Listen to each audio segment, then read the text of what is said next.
Auto Parts. If Old Spice Deep Sea Super Hydration Body Wash were music, what would it sound like? Start with the deep sounds of Old Spice's ocean waves and kelp. Layer on the smooth, renewing moisture.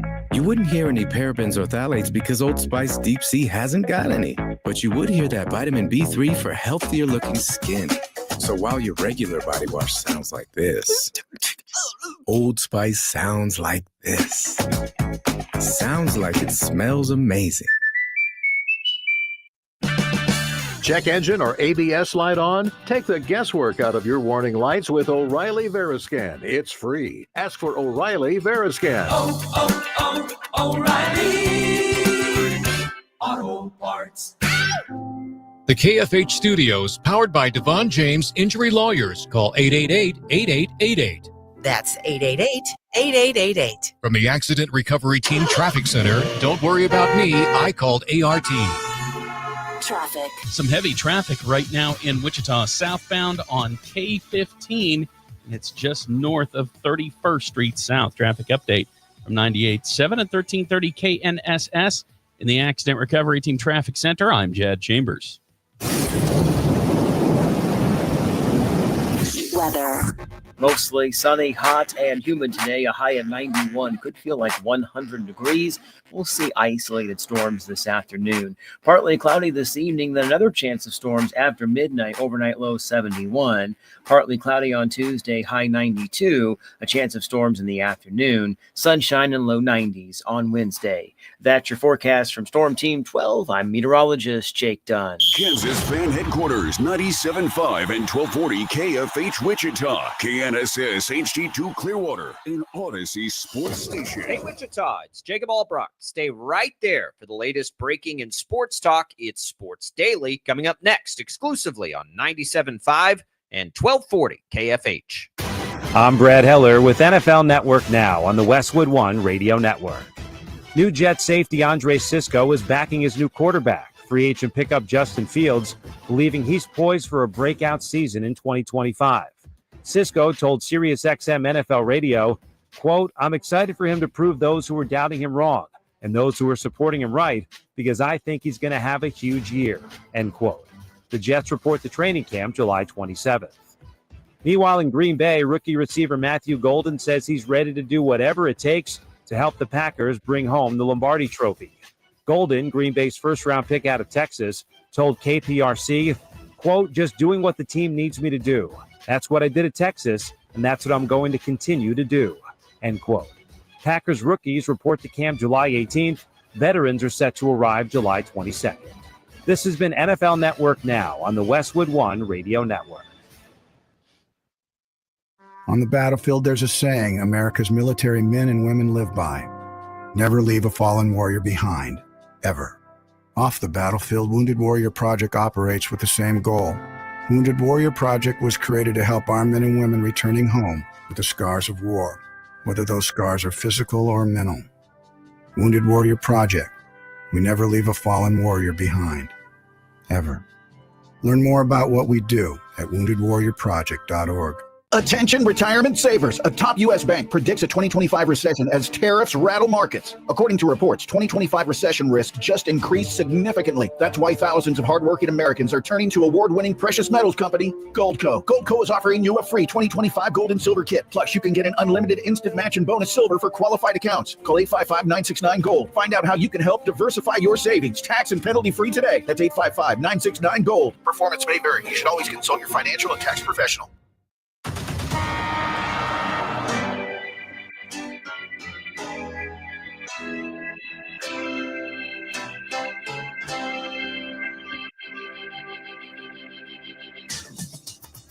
Now, from Wichita's most listened to sports radio, 97.5 and 1240 KFH. This is Sports Daily with Jacob Albrock and Tommy Kester.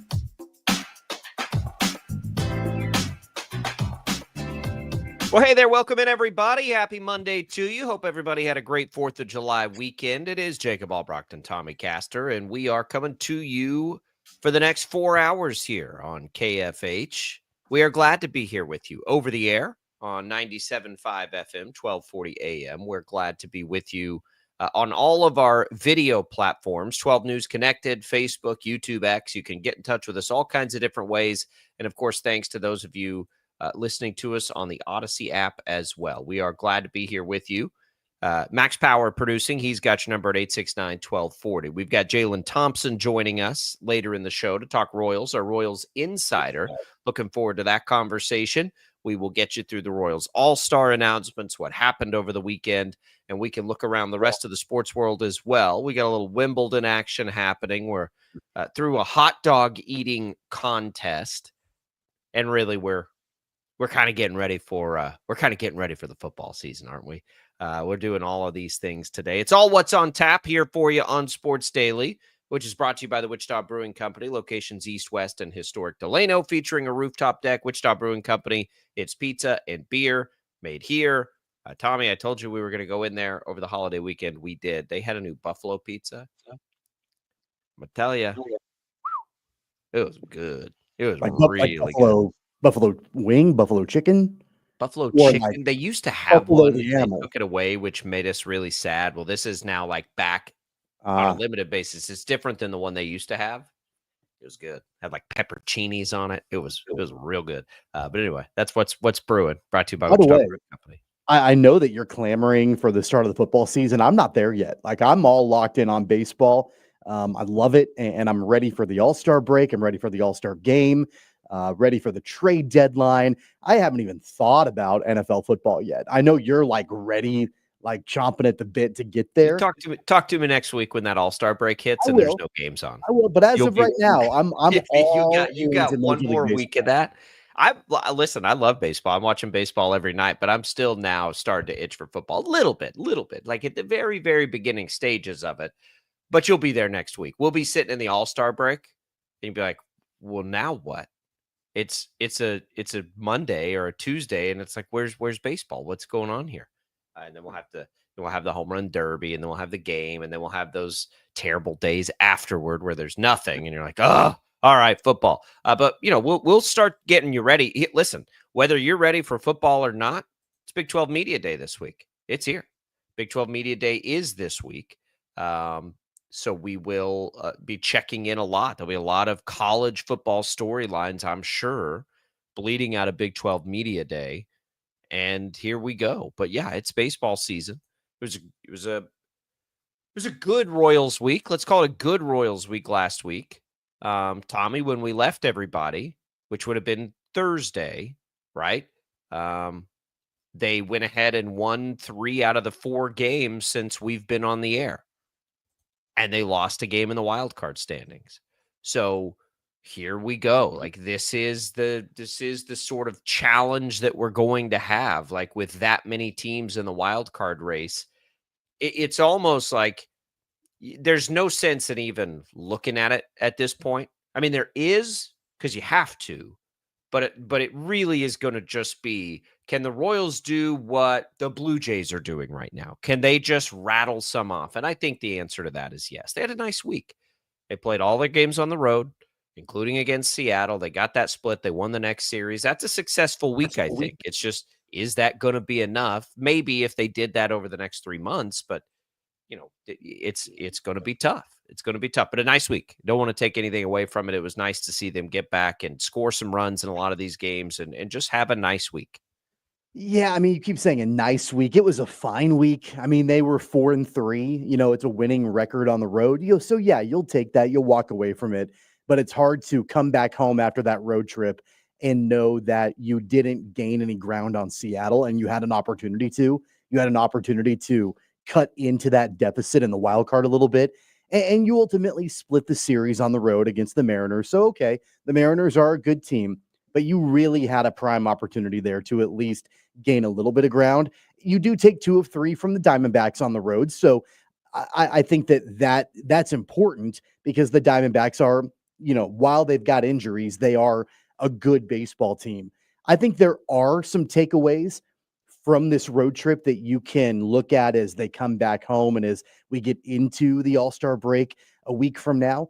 I think one of the major takeaways is that hopefully we're seeing Salvador Perez start to turn the corner with his power.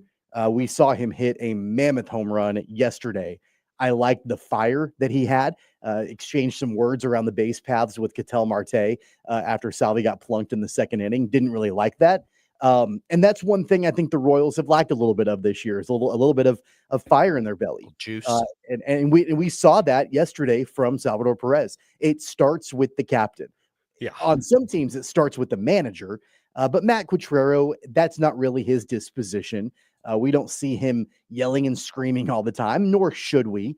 But you're not going to get that juice probably from the manager. So it's got to start with the captain. And Salvi's always so happy. He wasn't happy when he got plunked yesterday, and he followed it up with a big-time home run and had some words as he was rounding the bases. So I do think that that's an important takeaway. We'll see where they go from here with that. But maybe that's a little bit of a rallying cry for the Royals. Well, look, if Salvador Perez is like the biggest teddy bear in baseball, if he's fired up, his teammates are going to fire up behind him. So yeah, I love it. I love that for sure. I just want to, I try to do this with this team because it's been a really frustrating 5 weeks until last week. So we'll call it 4 weeks. I do think last week was moderately successful. I would have liked 5-2, of course, but you got to start somewhere. And when you've been losing most of the series that you've been playing, splitting and winning a series on the road back to back like that is a good thing. But you have to follow it up, right? You don't even want to look to the Mets, which come later this week. You have to follow it up immediately over the next 3 days. No days off still. Okay. So they didn't have Monday. It's been a long time since the Royals have had a day off. This is one of those spots though, where you feel better about not having a day off because you scored 9 runs in one of the games in that series and 4 in another. You just want to get right back after it against a team like Price. You got to follow it up. You got to follow it up. But remember, the Royals are 1-11 in their last home games.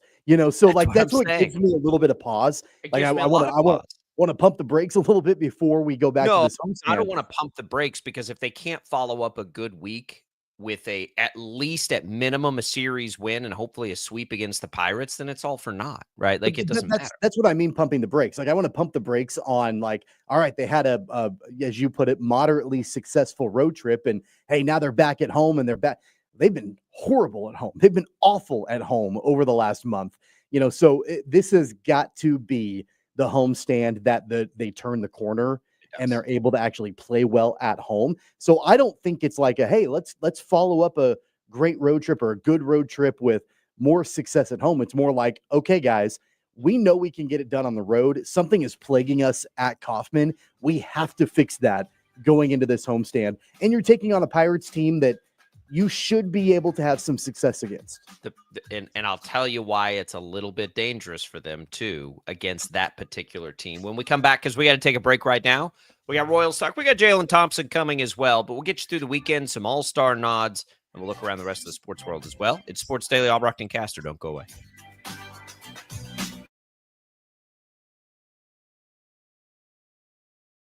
Lightning, hail, tornadoes, flooding. It's the worst of severe weather, and it's coming.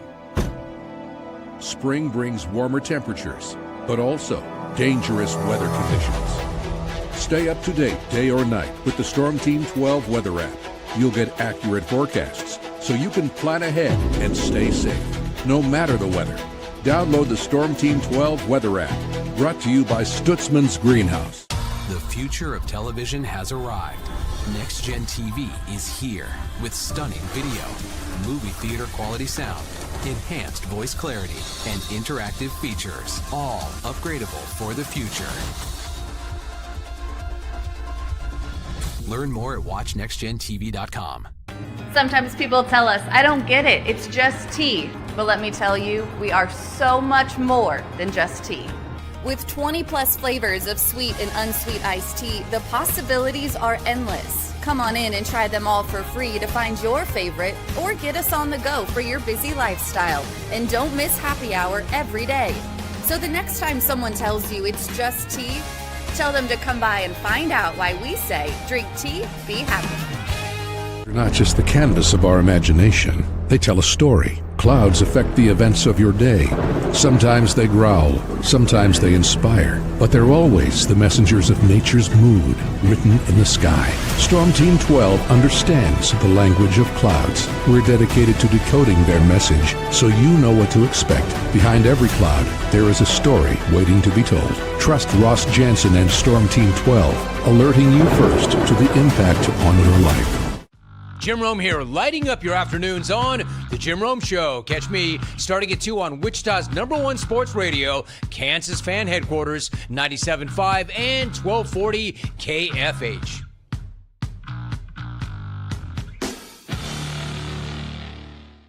What is GMFB Overtime? It's Peter, Jamie, Kyle, and Akbar breaking down the NFL 5 days a week. It's okay to be excited. It's this, that, and a whole lot of fantasy. It's football for everyone. Weekdays at 10 a.m. on KSCW.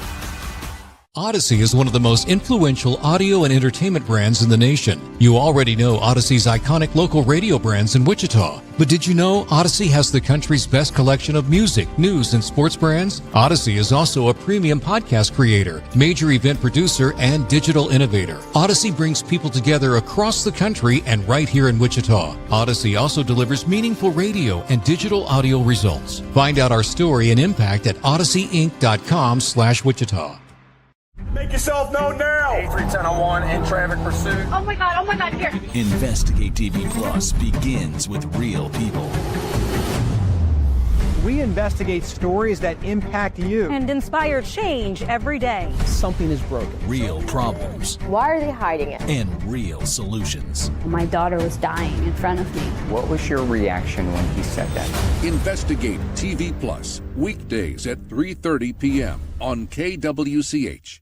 Sometimes people tell us, I don't get it, it's just tea. But let me tell you, we are so much more than just tea. With 20 plus flavors of sweet and unsweet iced tea, the possibilities are endless. Come on in and try them all for free to find your favorite or get us on the go for your busy lifestyle. And don't miss happy hour every day. So the next time someone tells you it's just tea, tell them to come by and find out why we say drink tea, be happy. Mornings are busy. We're here to make your mornings better. We report the stories that affect you. 3 more hospital lies from contaminated apple juice just a day after the FDA issued a recall.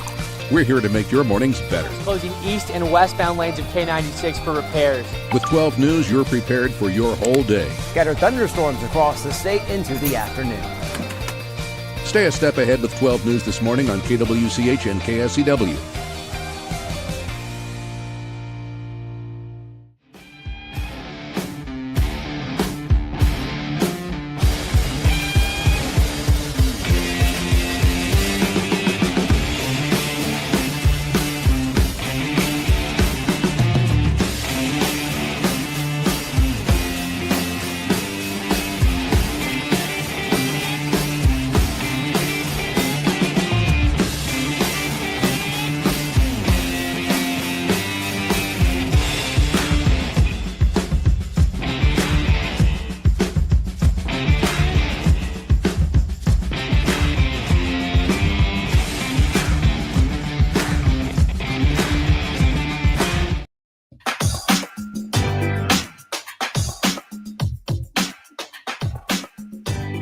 Welcome back in, everybody. It is Sports Daily here. The Summer Concert Series is back at the Capitol Federal Amphitheater in Andover. The series returns Friday, July 11th with Jet City Live on stage. Gates open at 6:30. Show starts at 8. Free live music, food trucks, Friday night fun all summer long. You can find the full schedule at kfhradio.com. We welcome you back in as we really open things up on the Royals. If you want to chime in on the weekend, the all-star announcements of Bobby Witt Jr. or Chris Bubich, you can do that now on our video streams. You can do it on Facebook, on YouTube, on X. If you're listening on the Odyssey app, you can leave us a voice message, or you can call us. Max has it at 869-1240. Good luck. Tommy, how's your 4th of July weekend? It was really good. It was really busy. We had a lot going on, as everybody did, but good times, good fireworks. Our neighborhood does a parade on the 4th of July morning for the kids, so we went and did that. You and I played golf at one point over the weekend. That was fun. barbecued. I mean, it was a pretty standard holiday weekend. How about you? It was good. Some more of the same. Had this shift. Thanks for everybody for tuning in Friday night. That was fun. And, missed the fireworks show at Crestview. My wife told me it was the best one they've had since we've been there. And this would probably be year 5 or 6. It was really good. Yeah, she said it was awesome. One of the many reasons we tell everybody how much we enjoy it out there. That is their party of the year. You're at the pool, or at least we are. We wake up, we do the neighborhood parade as well. We go to the pool, we go to that fireworks show, and it's like a picnic with food and drinks. It's a lot of fun. And so that was good. And then, I had to get the kids some fireworks. So we actually did that the next day. We had the fire department in for the parade. The kids got to see them. And then we got to see them again because I lit the neighbor's brush pile on fire. Oh, yeah. That's not a good core thing. memory for the kids. I don't know why we do this. And this is something we moved here. I was like, we really popping fireworks like in neighborhoods. That was so strange to me. I grew up, like I lived in the country, so everyone had to bring all their stuff to our house to pop it. But we lived in the middle of nowhere outside of city limits. And so I moved here. I was like, man, that seems crazy. So I'm always a little nervous. Like bottle rockets. I live in a neighborhood where a bottle rocket burned somebody's house down when we first moved into the neighborhood. They're not like, I don't get as much enjoyment out of it as I used to, because now, like, unlike when I, the first like 30 years of my life, they scare me a little bit. I got kids. I'm like, so we never do anything crazy, right? It's usually like some sparklers, some pops, and a couple of fountains. And I got one of the, they're like the cylindrical ones that just shoot like 4 small balls in the air that pop, whatever those are called. The like $15, not a big deal. Well, sure as hell, lighted it, tips over. And so it's like, oh God, here we go. So I, just like get everybody in the garage. Like, it's going to fire a couple off. We don't know where these are going to go. Get everybody settled. Well, our great neighbors had just pulled the trees. They had gotten trimmed from all the store damage out to the front yard. And certainly one of those balls is going to go directly into the brush pile. And so that immediately lights on fire. Like, it took 1 second for that to go. And I'm like, oh God. And I'm like trying to drag my hose over there. And it's, it's like the classic, cartoon. Like, it's just spitting just like 6 inches short. And so we're just running around. I'm like, Michelle, call the fire department, get the neighbors out. So he came out and he had a fire extinguisher, and we got to put it out real quick. But, for a moment there, it's just like instant, like, you got to be kidding me. Like, we just lit something on fire. It was fine. Everything was fine. Fire department came. They had fun. They let the kids hold the big spray hose, and it was cool. But yeah, we our neighborhood is, pretty ridiculous with fireworks, and in a good way. Like, it's fun to watch. Oh yeah, I love all of it. Don't get me wrong. It was hard to navigate. Hard to navigate down our street after we went to the fireworks show on the 4th of July night. Because, you've got like commercial grade fireworks going off in the middle of the street. And it's one thing when you can watch it from a distance. It's another thing when the debris is landing on your roof and you can hear it landing on your roof. Or like at one point we were standing in the driveway watching, and the debris is landing on us as we're standing in the driveway. Like that's a little, I'm kind of like, all right, guys, we probably should go inside.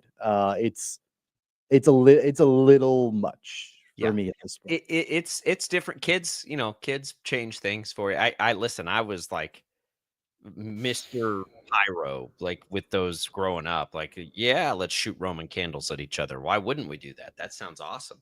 And now it's just, yeah, you do kind of grit your teeth and you're like, I love that we do this in America, but man, I'm just going to kind of hold my breath every night.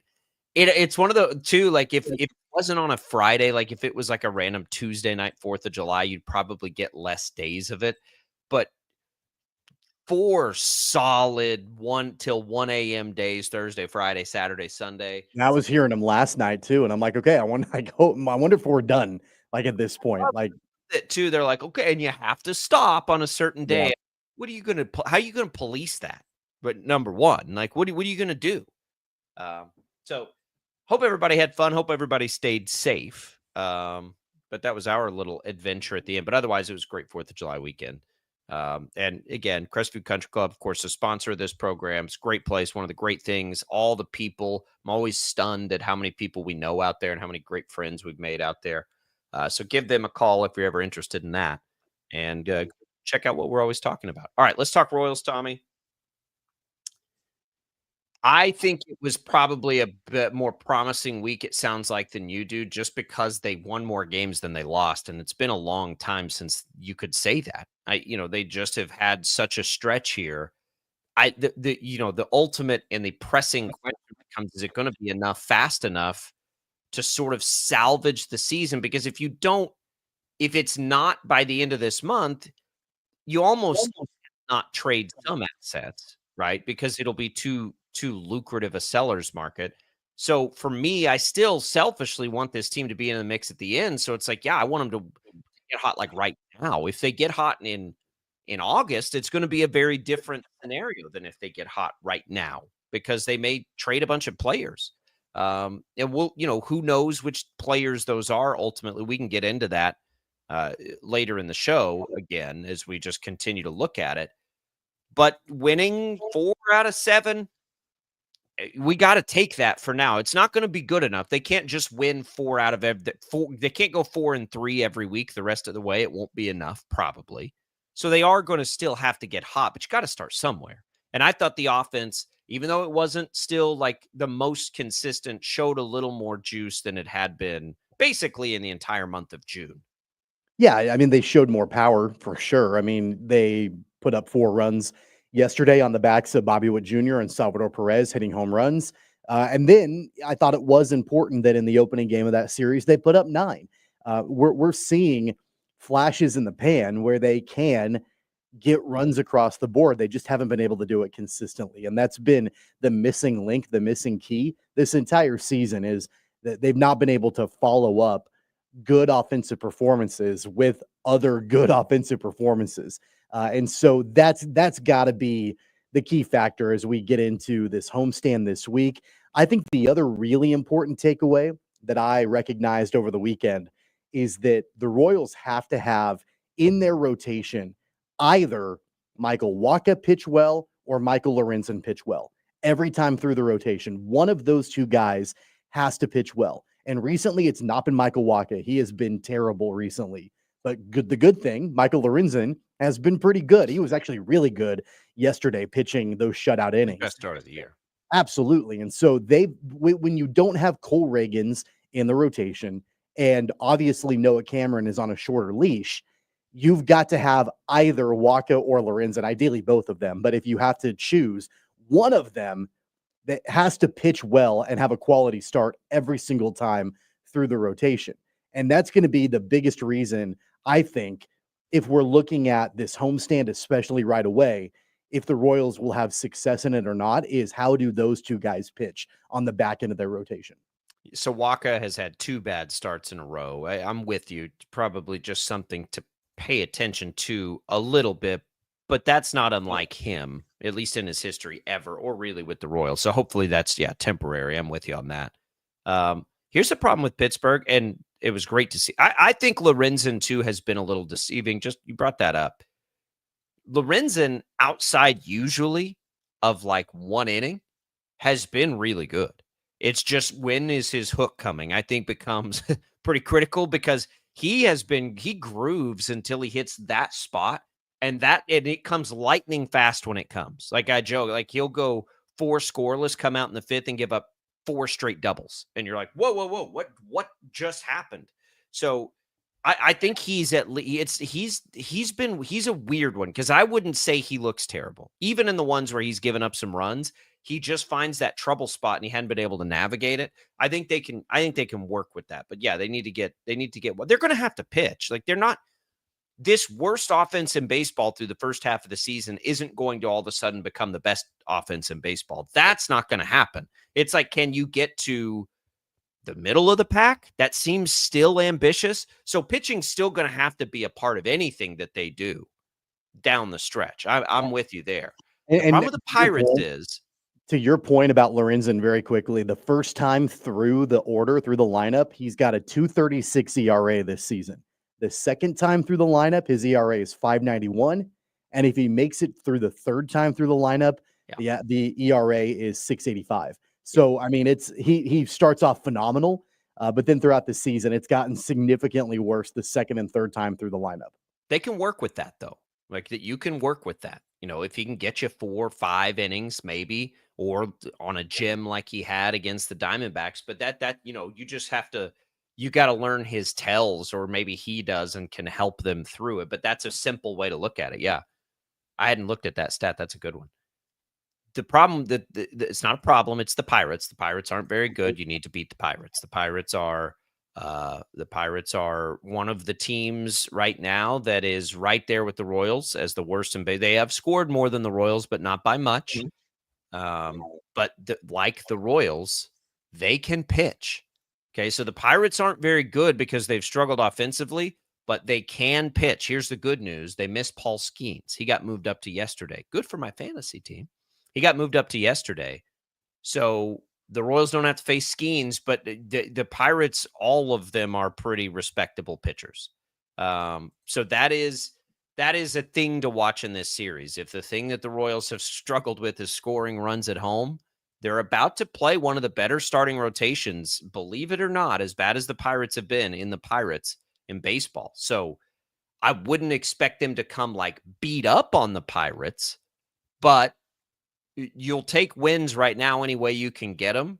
Maybe several low-scoring wins here is the opportunity, because if they're powering up, they're probably not powering up at Kauffman Stadium.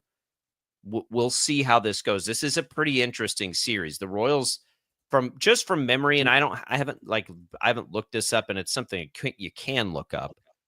The teams that can pitch have really given the Royals problems because they just can't get anything going offensively.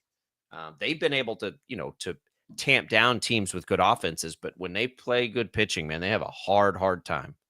Well, and the one good sign about this upcoming series against the Pirates is that the Royals are throwing out 3 guys on the hill that all have ERAs under 3. And so you've got to take advantage of that and hold down this Pirates lineup, which is not very good.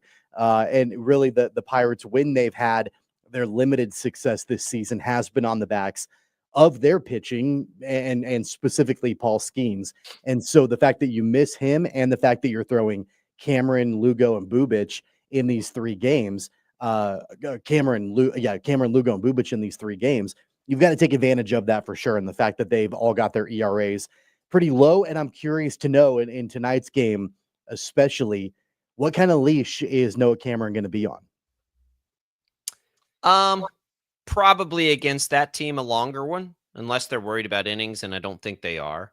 Probably a longer leash. I think the Pirates are they're the other really terrible offensive team this year besides the Royals. So I think you give the starters a little longer leash. I would.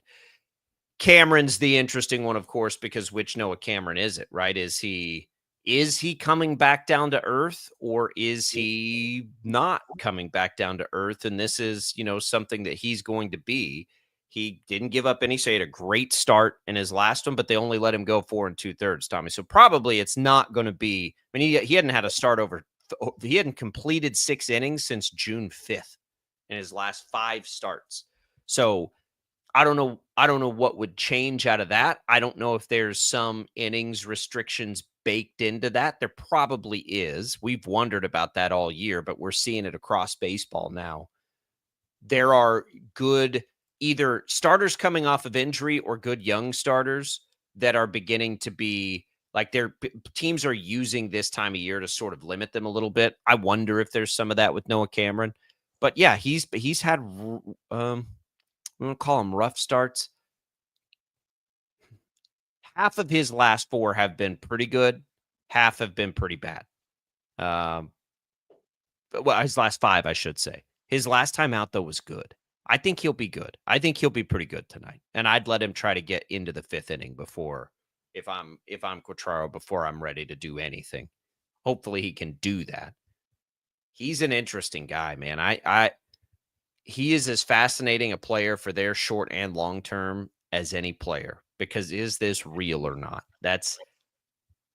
I don't have an answer to that. I still don't know how I feel about that. I don't know if you do.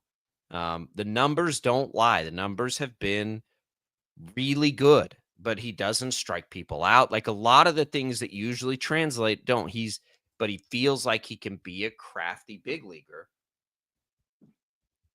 God, I don't know. Well, here's the other thing about Noah Cameron is that he's been outstanding on the road and he's been average at home in his short major league career. I mean, he's got an ERA over 4 at home, but on the road, his ERA drops to under 1. And so, he's got to, along with the rest of the team, get the monkey off their back of playing at Kauffman Stadium right now. And, so when you're taking on a team like the Pirates tonight, this is potentially a good slump buster for them playing at home. I mean, like Cameron's got to get that ERA down at home. He's shown that he can do it on the road, but not in front of the home crowd. So I think this is as good of an opportunity as any for him to do that. I hope that if the Royals come out and let's say they are able to sweep the series, but they don't score more than 4 runs in any game, I think we just have to remember that the Pirates can pitch. Like, take that for what it is. I don't want to think this series at home is where the offense. I hope they do, but if they don't, I don't want to overthink that because they're at home where they haven't been good offensively anyway, and this is a good pitching team. So Noah Cameron, Tommy, he has had 2 bad starts, and they were bad. 2 bad starts as a big leaguer. One was against the Yankees, and one was against the Dodgers. My best case scenario is that I'm being way too hard on that. Those are 2 premier world-class offenses that got to a rookie. That's it. Other than those 2 starts, he's only given up more than 1 run 1 time against the Padres back in late June. So outside of those 2, he's been pretty outstanding the rest of the way. I hope those are just outliers. I don't know what. And it's probably the stupidest reason, too, of like what for me, and I'm only speaking for myself, is because he wasn't some highly, highly, highly touted prospect. He can't be a great big leaguer. Of course he can. I still like that. It might be just that for me. I don't know. So hopefully he comes out and fires off a great start tonight. I think it's definitely possible. And then, Lugo Bubic. Bubic we'll get to on the other side as an all-star. He and Bobby Witt Jr. will evaluate their seasons thus far. I want to know, and we'll leave this with you at the break. We've talked about Lugo, we've talked about Cameron and potential trades. What about Bubic, the all-star, who's been a Cy Young candidate at times this year? He's only got a year left on his deal after this one. Do you consider him a trade candidate? We'll talk about that next, as he's an all-star, so is Bobby Witt Jr. We're making our way through a Monday here on Sports Daily. Don't go away.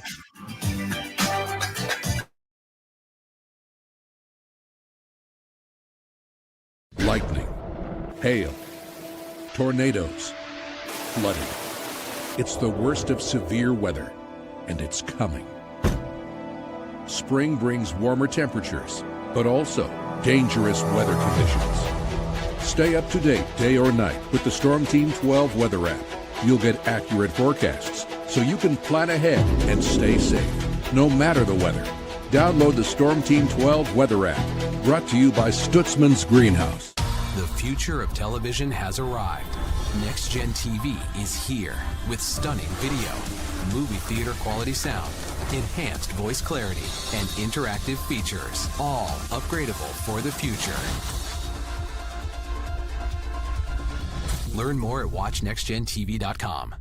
Sometimes people tell us, I don't get it, it's just tea. But let me tell you, we are so much more than just tea. With 20 plus flavors of sweet and unsweet iced tea, the possibilities are endless. Come on in and try them all for free to find your favorite or get us on the go for your busy lifestyle. And don't miss happy hour every day. So the next time someone tells you it's just tea, tell them to come by and find out why we say drink tea, be happy. They're not just the canvas of our imagination. They tell a story. Clouds affect the events of your day. Sometimes they growl, sometimes they inspire, but they're always the messengers of nature's mood written in the sky. Storm Team 12 understands the language of clouds. We're dedicated to decoding their message so you know what to expect. Behind every cloud, there is a story waiting to be told. Trust Ross Jansen and Storm Team 12, alerting you first to the impact on your life. Jim Rome here, lighting up your afternoons on The Jim Rome Show. Catch me starting at 2 on Wichita's #1 sports radio, Kansas Fan Headquarters, 97.5 and 1240 KFH.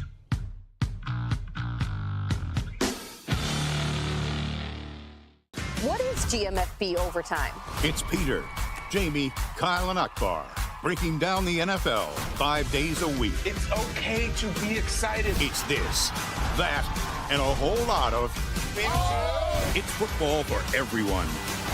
Weekdays at 10 a.m. on KSCW.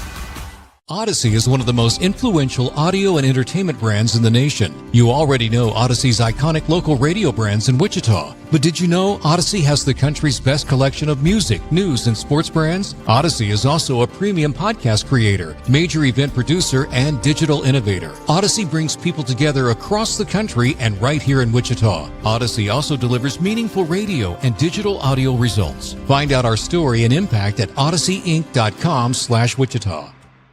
Make yourself known now. 83101 in traffic pursuit. Oh my God, here. Investigate TV Plus begins with real people. We investigate stories that impact you. And inspire change every day. Something is broken. Real problems. Why are they hiding it? And real solutions. My daughter was dying in front of me. What was your reaction when he said that? Investigate TV Plus, weekdays at 3:30 p.m. on KWCH. Sometimes people tell us, I don't get it, it's just tea. But let me tell you, we are so much more than just tea. With 20 plus flavors of sweet and unsweet iced tea, the possibilities are endless. Come on in and try them all for free to find your favorite or get us on the go for your busy lifestyle. And don't miss happy hour every day. So the next time someone tells you it's just tea, tell them to come by and find out why we say, drink tea, be happy. Mornings are busy. We're here to make your mornings better. We report the stories that affect you. 3 more hospitalized from contaminated apple juice just a day after the FDA issued a recall. We're here to make your mornings better. Closing east and westbound lanes of K96 for repairs. With 12 News, you're prepared for your whole day. Scattered thunderstorms across the state into the afternoon. Stay a step ahead with 12 News this morning on KWCH and KSCW.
On KFH. All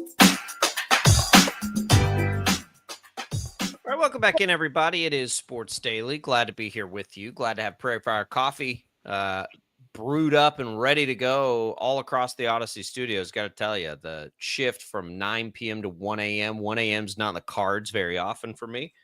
It's the first time in forever. I had to be up there Friday night all alone. Had a big old jug, vat, as I like to call them, of Prairie Fire Coffee to keep me rocking and rolling. And I'm really glad that's in the break room there at Odyssey. I thought it was impressive that you were on the air until 1 a.m. nationally, and then you woke up and we played golf in the morning. You were up relatively early hitting the golf ball. I mean, that's dedication right there. Yeah, it was a good turn. And I don't think oh, I did take a nap. Yeah, we had family movie time, and I treated the first about half hour of that movie to a blackout nap. Don't just totally out of it. So that was good.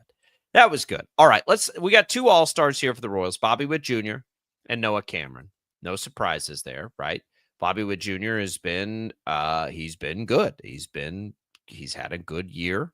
It's not, the pace. He's not setting records. He is some ways in Major League Baseball, but he's having a great year.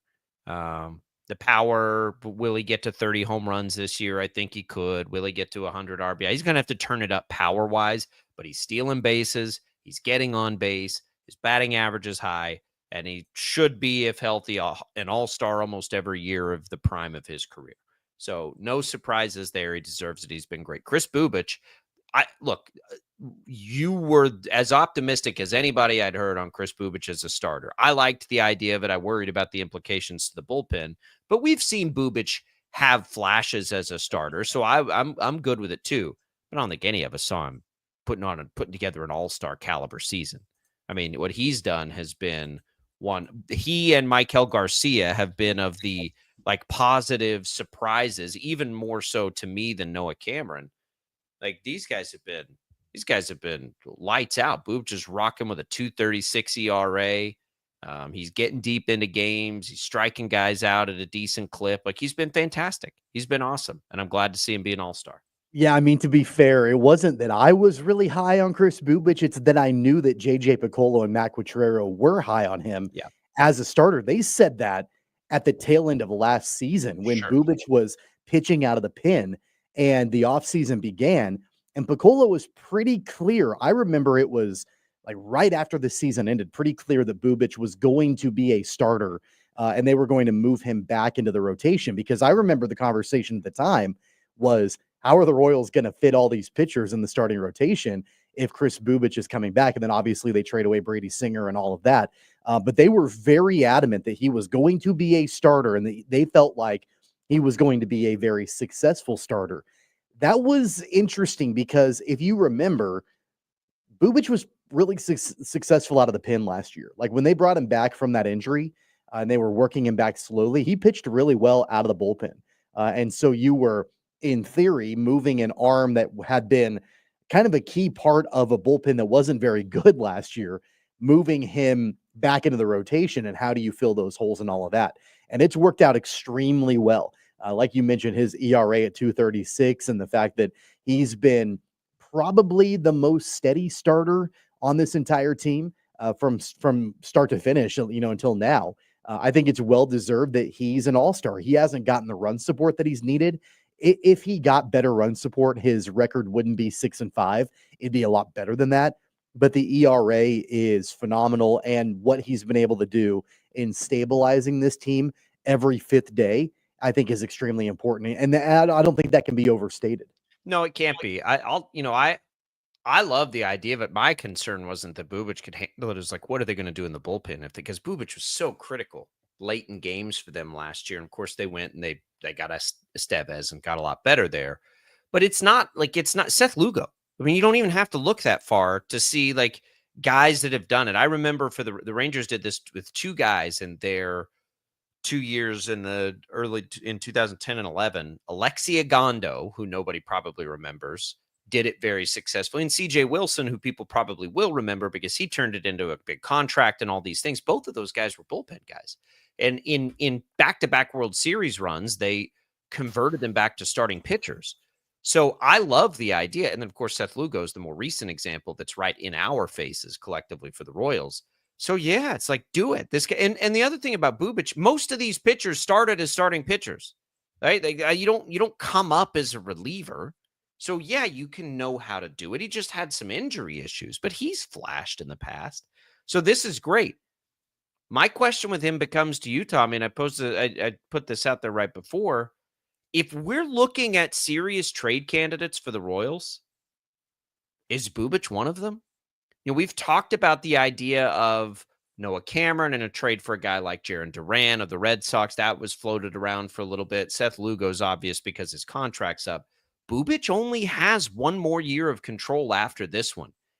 In theory, if the Royals were to say Kris Bubic is available, he would become, with that year of control, maybe even more desirable to some teams than Seth Lugo.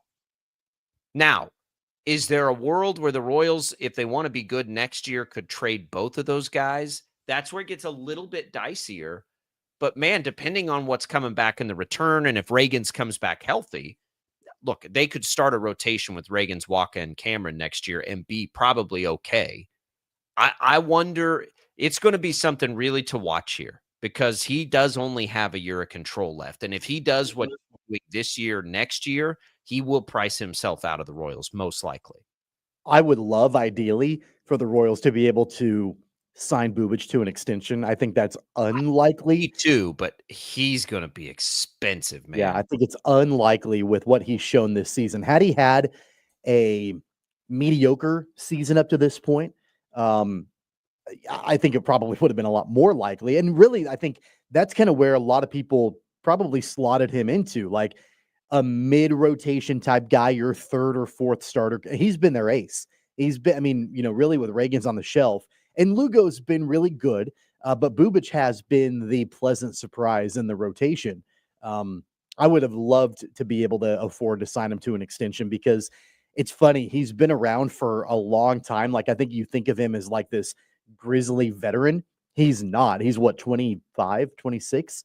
Like, he's not that old, but he's been with the Royals and on the big league roster for quite a while. Like, he was, didn't he debut in the COVID season? I think that's when he first debuted in the big leagues, I want to say, but he's not that old. And so you could, if you could afford him and sign him to a new contract. He's 20. He's going to be 28 in about a month. Okay. So like he's got a good contract in front of him probably, and probably more expensive than what the Royals can afford.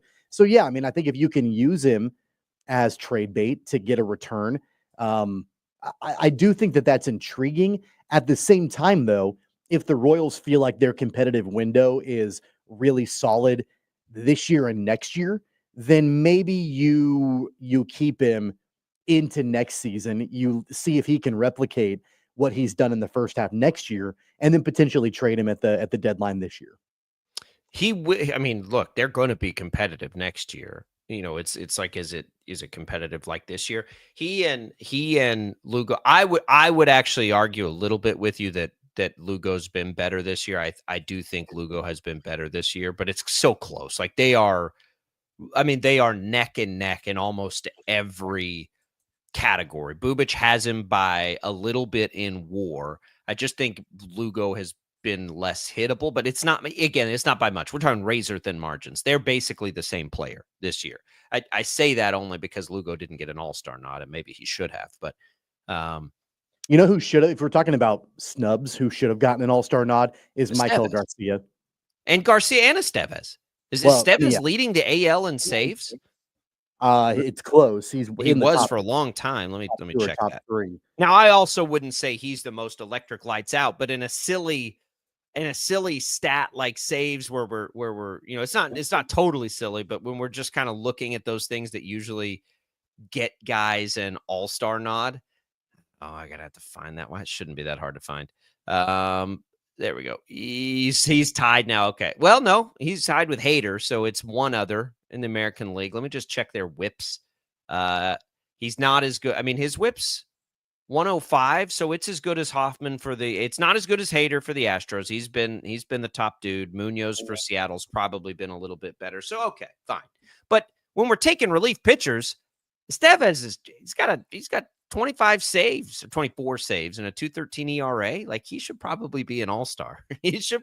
I don't know how he doesn't make it in a game where you need relief pitchers. Maybe he'll still get in. I don't even know. Are they totally done with the voting? I don't. Yeah, the voting is done. The only way you can get in now is if there's an injury or somebody doesn't play. Then you can have a replacement on your roster. I do think. I mean, going back to what I had said. I mean, I think that Michael Garcia has an average at least where he should be considered to be on that roster. And you know what? I think one thing that you could potentially look at, and I've seen this a couple different times, Alex Bregman has been injured, and the Red Sox think that he could make a return this week. But if they decide to shut him down and not bring him back until after the All-Star break, then he won't play, and then you'll need somebody to replace him at third base, and that's where Michael Garcia could potentially come in. I think that Garcia is absolutely deserving of an all-star nod with the way that he's played this year. I do too. And I think Seth Lugo probably is too. Of the American League starters that are qualified, 1, 2, 3, 4, 5, 6, 7, 8th best ERA in the American League. He's fringy. Lugo's fringy. But anyway, we're talking about, back to the original point, should Bubic be a trade candidate? I mean, if you're blown away in an offer, that's what makes this month crazy. Like, I don't think, Tommy, it's going to go bad enough where the Royals are like, all right, we got to trade Bubic, we got to trade Lugo, we got to do all that. Because you could still trade Bubic next year in a worst case scenario. But man, with that year of control, I brought up Painter for the Phillies as a guy, like a top pitching prospect who's right on the edge.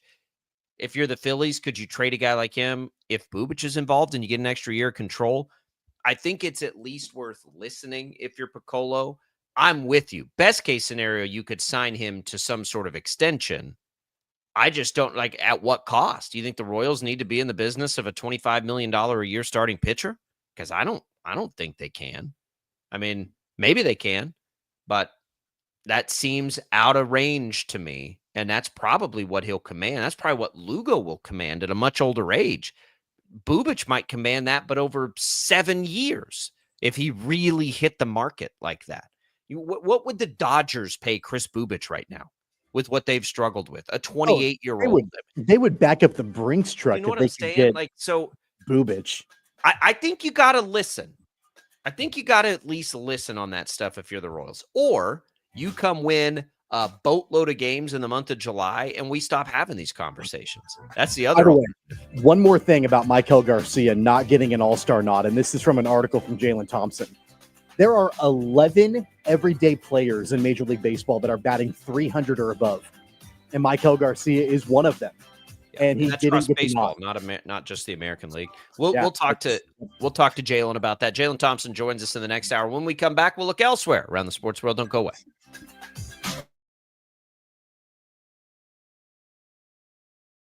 Lightning, hail, tornadoes, flooding. It's the worst of severe weather, and it's coming. Spring brings warmer temperatures, but also dangerous weather conditions. Stay up to date day or night with the Storm Team 12 weather app. You'll get accurate forecasts, so you can plan ahead and stay safe, no matter the weather.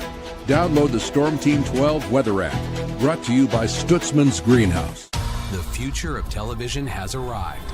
Next Gen TV is here with stunning video, movie theater quality sound, enhanced voice clarity, and interactive features, all upgradable for the future. Learn more at watchnextgentv.com. Sometimes people tell us, I don't get it, it's just tea. But let me tell you, we are so much more than just tea. With 20 plus flavors of sweet and unsweet iced tea, the possibilities are endless. Come on in and try them all for free to find your favorite, or get us on the go for your busy lifestyle. And don't miss happy hour every day. So the next time someone tells you it's just tea, tell them to come by and find out why we say, drink tea, be happy.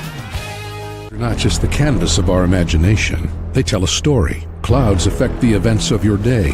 Sometimes they growl, sometimes they inspire, but they're always the messengers of nature's mood written in the sky. Storm Team 12 understands the language of clouds. We're dedicated to decoding their message so you know what to expect. Behind every cloud, there is a story waiting to be told. Trust Ross Jansen and Storm Team 12, alerting you first to the impact on your life. Jim Rome here, lighting up your afternoons on The Jim Rome Show. Catch me starting at 2 on Wichita's #1 sports radio, Kansas Fan Headquarters, 97.5 and 1240 KFH.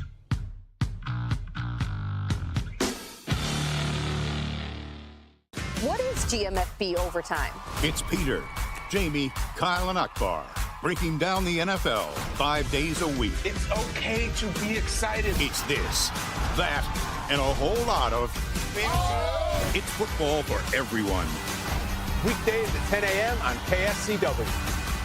Odyssey is one of the most influential audio and entertainment brands in the nation. You already know Odyssey's iconic local radio brands in Wichita. But did you know Odyssey has the country's best collection of music, news, and sports brands? Odyssey is also a premium podcast creator, major event producer, and digital innovator. Odyssey brings people together across the country and right here in Wichita. Odyssey also delivers meaningful radio and digital audio results. Find out our story and impact at odysseyinc.com/Wichita. Make yourself known now. 83-10-1 in traffic pursuit. Oh my God, here. Investigate TV Plus begins with real people. We investigate stories that impact you. And inspire change every day. Something is broken. Real problems Why are they hiding it? and real solutions. My daughter was dying in front of me. What was your reaction when he said that? Investigate TV Plus, weekdays at 3:30 p.m. on KWCH. Sometimes people tell us, I don't get it, it's just tea. But let me tell you, we are so much more than just tea. With 20 plus flavors of sweet and unsweet iced tea, the possibilities are endless. Come on in and try them all for free to find your favorite or get us on the go for your busy lifestyle. And don't miss happy hour every day. So the next time someone tells you it's just tea, tell them to come by and find out why we say drink tea, be happy. Mornings are busy. We're here to make your mornings better. We report the stories that affect you. 3 more hospital lies from contaminated apple juice just a day after the FDA issued a recall. We're here to make your mornings better. Closing east and westbound lanes of K96 for repairs. With 12 News, you're prepared for your whole day. Scattered thunderstorms across the state into the afternoon. Stay a step ahead with 12 News this morning on KWCH and KSCW.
Now, from Wichita's most listened to sports radio, 97.5 and 1240 KFH. This is Sports Daily with Jacob Albrock and Tommy Kester. All right, welcome back in, everybody. It is another hour of Sports Daily. We will look around the rest of the sports weekend. Any interest in Wimbledon? My wife has become, the tennis junkie lately, but whatever. We've got USA soccer playing in the World Cup. This is what I'm talking about, Tommy. No offense to any of that. How are you not at least getting a little bit excited about football? We've got Big 12 Media Day coming up later this week. We've got training camps coming later this month. It's all coming for you. But of course, we make no apologies about it. We're baseball guys, so we'll have more on that. Royals are coming. It's all coming for you. It's What's on Tap, brought to you by the Wichita Brewing Company in this hour. Locations east-west historic Delano, featuring a rooftop deck. Wichita Brewing Company pizza, beer made here. Our Americans are losing at Wimbledon, Tommy. That makes me not as interested. I don't know. How much of a tennis connoisseur are you? Not at all. Not even a little bit. I know the names of like the top guys. Novak Djokovic. It's like, right. Like I know his name. I don't know anything about him. I don't know. I don't watch Wimbledon. I don't know. I want to care about the final. Like if it's him and Alcaraz or the young stuff, like I'll be into that. I enjoy it. I just can't. It's not like it's not something I consume a great deal of. If there's a good American, though, it's a little different. So like Coco Gauff, I was excited for her match. It was early last week and she lost. And now I'm like, well, damn. So I kind of keep it to the Americans or the final if it gets to that point. I can sit like back in the day, I could watch Nadal and Federer go. Like I could watch those matches because it had been built up to that and everything. And then this Gold Cup, that's the other It's hard for me, and I typically do sort of like the Gold Cup, but when we're AQ'd for the World Cup because we're hosting, it has lost a little luster for me. I do like that event. I think it's fine, but I've just kind of like set cruise control to World Cup with my international soccer because we're hosting. We're going to get in, so it doesn't really matter. And I'm fine with that being the rule. By the way, those are the other two big events happening, I think, around the world right now. We just aren't going to have a lot to say about it. We can sit here and try and tell you about a soccer match and break it down. It's not going to come. Here's something for you. I saw this during the break. We're talking about run support, lack of it, who the Royals are about to play. I mentioned they get to miss Paul Skeens. Did you see what Paul Skeens did yesterday? I know he pitched phenomenally. He struck out 10 in 5 innings, didn't allow any runs, didn't get the win. This year, Paul Skeens, this is from Codify Baseball. He's had 19 starts. How many runs? And I don't think you have this pulled up, so I'm just going to ask you this as like a pop quiz. How many runs do you think Paul Skeens has given up in 19 starts? 12. 25. So Okay. less than 2 a game, like far less, like less than 1.5 a game. How many wins in 19 starts do you think Paul Skeens has? 21. 4. Holy cow. Wins. Yeah. Oh, wins. Oh, okay, win. I thought you said runs. Oh, yeah. No, wins. 4. He's 4-7 with a sub-2 ERA as a starter. Yeah. Like, God, that's insane. Like, he is so good. I just like imagine him playing for even a mediocre, with an even mediocre offense behind him. What is he? He's going to be. He is so unreal. And the Royals get to miss him in this series. That's the good news. Anything else like the All-Star voting? I don't think there's anything too crazy. Like nothing. Here's something that's kind of floating around. So we've talked about the Kevin Durant trade to the Rockets. I don't know if you saw this or not, but that deal was officially finalized on Sunday. Did it end up as like a 7-team deal? 7-team trade. The first time in NBA history that there is a 7-team trade that includes, of course, the 7 teams, 6 players, 1 first-round draft pick, and 12 second-round picks were also moved in this major complex trade. Makes it hard to follow NBA trades. The NBA offseason is difficult for me to follow because of stuff like that. You get to the draft and nobody's drafting the player they're actually supposed to be drafted. Like you get to all that. And I'm like, I got to just see when the dust settles what's happening here. A 7-team trade. 7-team trade. How do you even get 7 teams to cooperate? I don't know. It's wild. Could you imagine a 7-team NFL trade? No. I can barely envision a 2-team NFL trade. Like trades do not happen in the NFL all that often.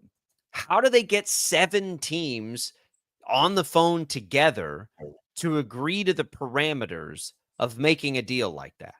It doesn't even make sense. I mean, occasionally in Major League Baseball, you'll see a 3-team trade. Like that happens every once in a while. But in baseball, there's not a salary cap. So like it even makes more sense in baseball because you can have absolute salary dump. There's no salary cap. So, you're just trying at that point, you maybe bring a 3rd team in to help you dump some money like that. But the NFL, the NBA and the NFL, there's salary caps. So like, what good does that even do you anyway? You can't just take on a bunch of money like that. Yeah. It's hard to keep track of in general with players moving around in the NBA. I can't even imagine with, 7 teams involved in this trade. Like, how do you keep it all straight? Well, you don't. You just let other people do it, and then I just look and see when the dust settles of like what's it going to be. And then the hot dog eating contest. That was the other thing. I think it's like an obligation when the 4th of July weekend happens to at least mention the hot dog eating contest. We've got Joey Chestnut back. He eats 70 dogs. He reclaims his belt. Was anybody ever going to beat him at this? Like the next closest guy was behind him by like 30 dogs. I mean, he took a year off. He was not. He wasn't performing particularly well last year. He took a bag. He took some money and had to take a year off. because the vegetarian hot dog company hired him, and Nathan's was like, well, no, you can't do that. But it wasn't like a year off to settle his stomach or anything. He took his bag. You would need an entire year off to settle your stomach if you tried to do that. That's just so many hot dogs. I've done hot dog eating contests. They're not that hard. Like, they're not even close to the hardest one to me that I've had to do. But 70 in 10 minutes, by the way, it's the bread that's the gross part. The having to like sop up the bread so it just basically disintegrates in your mouth. That's the part that's so gross. My favorite sponsorship that he's had is that he had an endorsement deal with Pepto-Bismol, which just like, I love that. Like, it makes total sense. Yes. And I'm on board. Now, I mean, like, you and I talked about competitive eating before. There's competitive eating, and there's like the little contests that I know you've done I've done a few of them over the years. And then there's what Joey Chestnut does. And it's completely different than like people that eat a bunch, like just to like clean the plate, and eating 70 hot dogs on the 4th of July, like completely different. Well, look at the size of Joey Chestnut, right? It's not, he's not overwhelming or anything like that. It's not that, he's going to sit down at every meal and take down a buffet. No, he just can eat really fast. The reason, whenever we would sit, like, I've told you this before, we won like Chick-fil-A chicken nugget eating contest. We're talking a lot. And we'd sit down next to like the fire department or the sheriff's department. We're some big old boys.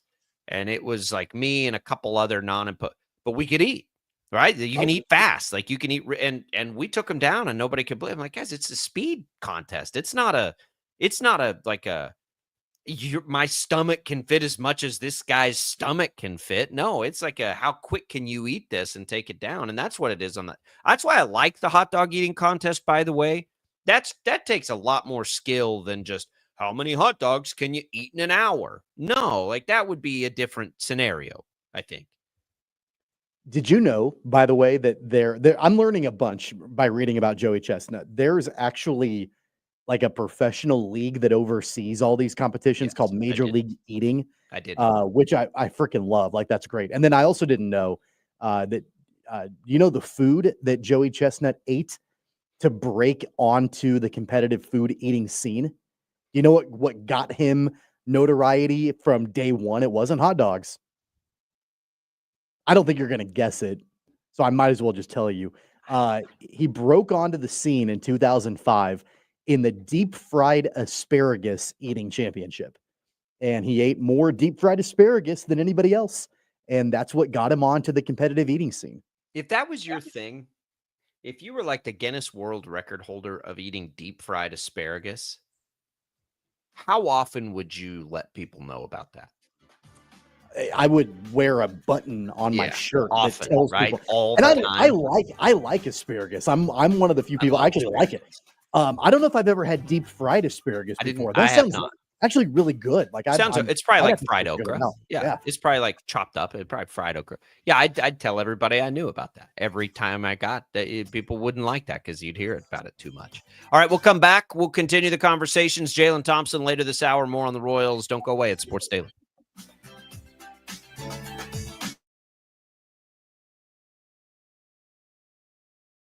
Lightning, hail, tornadoes, flooding. It's the worst of severe weather, and it's coming. Spring brings warmer temperatures, but also dangerous weather conditions. Stay up to date day or night with the Storm Team 12 weather app. You'll get accurate forecasts, so you can plan ahead and stay safe, no matter the weather. Download the Storm Team 12 weather app, brought to you by Stutzman's Greenhouse. The future of television has arrived. Next Gen TV is here with stunning video, movie theater quality sound, enhanced voice clarity, and interactive features, all upgradable for the future. Learn more at watchnextgentv.com. Sometimes people tell us, I don't get it, it's just tea. But let me tell you, we are so much more than just tea. With 20 plus flavors of sweet and unsweet iced tea, the possibilities are endless. Come on in and try them all for free to find your favorite or get us on the go for your busy lifestyle. And don't miss happy hour every day. So the next time someone tells you it's just tea, tell them to come by and find out why we say drink tea, be happy. They're not just the canvas of our imagination. They tell a story. Clouds affect the events of your day. Sometimes they growl, sometimes they inspire, but they're always the messengers of nature's mood, written in the sky. Storm Team 12 understands the language of clouds. We're dedicated to decoding their message, so you know what to expect. Behind every cloud, there is a story waiting to be told. Trust Ross Jansen and Storm Team 12, alerting you first to the impact on your life. Jim Rome here, lighting up your afternoons on The Jim Rome Show. Catch me starting at 2 on Wichita's #1 sports radio, Kansas Fan Headquarters, 97.5 and 1240 KFH.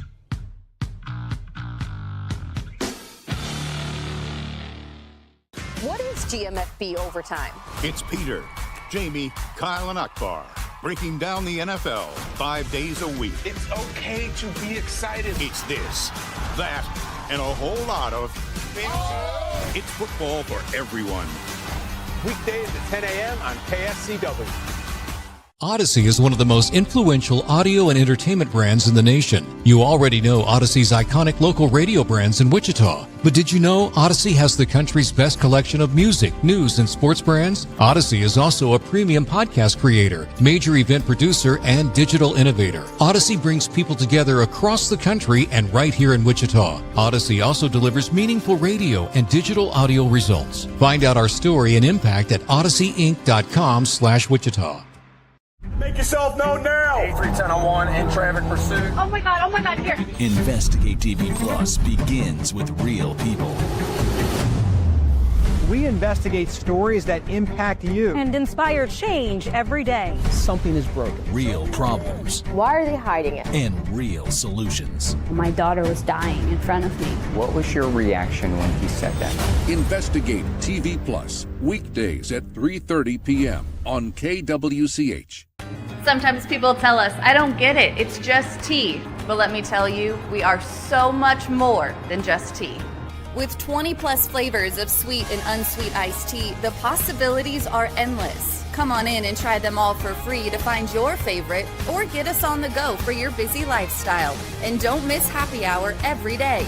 So the next time someone tells you it's just tea, tell them to come by and find out why we say drink tea, be happy.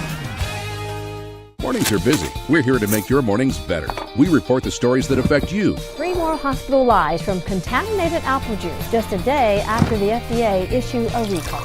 We're here to make your mornings better. Closing east and westbound lanes of K96 for repairs. With 12 News, you're prepared for your whole day. Scattered thunderstorms across the state into the afternoon. Stay a step ahead with 12 News this morning on KWCH and KSCW.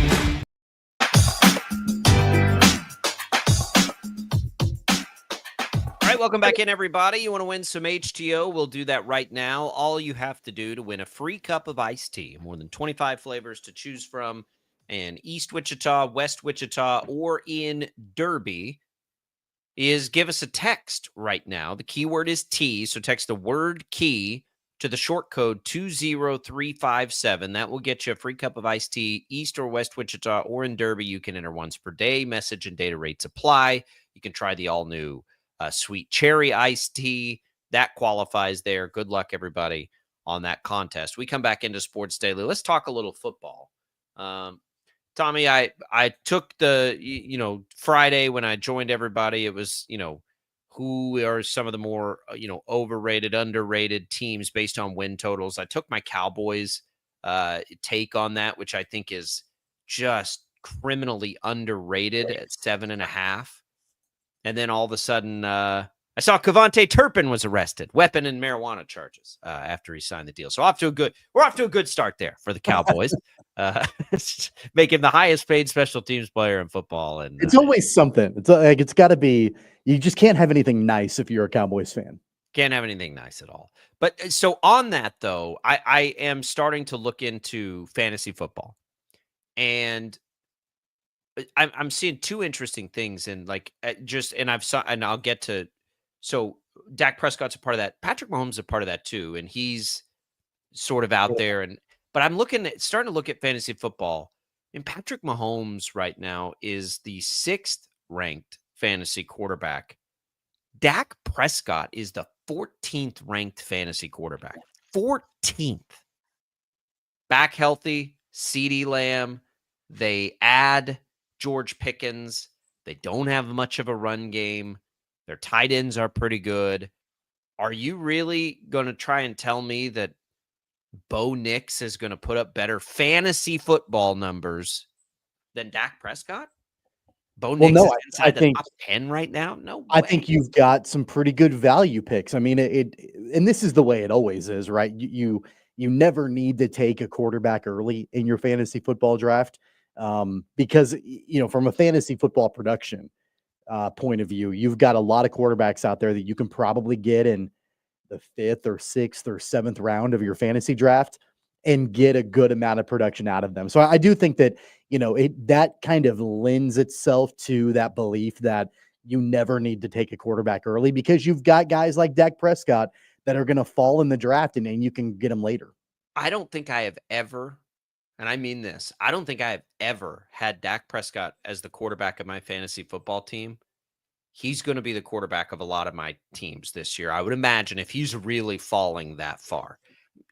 They're not going to be able to run the ball much. Like, they're going to throw it a ton, and he's back and he's healthy and they've got these weapons now. He's going to put up crazy passing numbers. I always chuckle, when you're at a draft and you've got the Chiefs fan or whatever that takes Patrick Mahomes with his first round draft pick. I'm like, why? Like, what do you like? Let him fall. Let all these QBs fall, and take him later in the draft. You don't need to take a quarterback early. Get a running back or get one of the top tier wide receivers.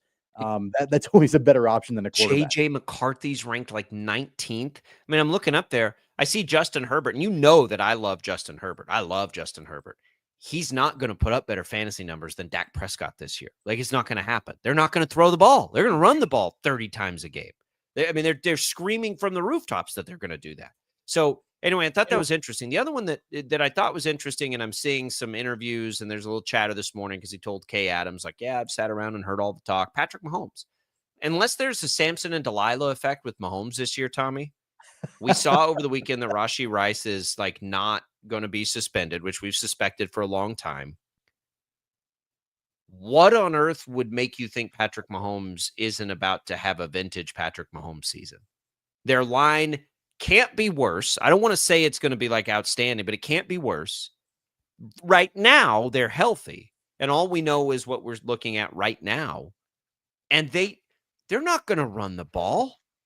So why wouldn't Patrick Mahomes just put up tons of numbers this year? I think he's going to. It goes back to what I've said multiple times, and I know I'm beating a dead horse, that it's not really about the personnel as much as it is about the scheme.